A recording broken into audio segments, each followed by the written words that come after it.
Bakit nga ba kinakailangan ng tamang spacing sa pagitan ng mga tiles? Ang ina-advise na spacing ay 2 mm hanggang 3 mm. Una sa lahat para mapunan ng pagkukulang o pagkakaiba ng mga sukat ng mga tiles mula sa pagkakamanufaktura nito. Ikalawa ay dahil sa paggalaw ng pader at ng sahig dahil sa paiba-ibang klima.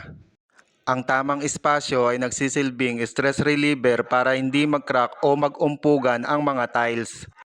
Pag nagkataon na may masirang tiles at wala itong espasyo, mahirap ito baklasin. Kung mabaklas man ay masisira na ang tiles.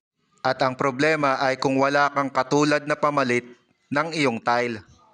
Mas mahirap din linisin ang walang espasyo dahil mas naiipon dito ang dumi.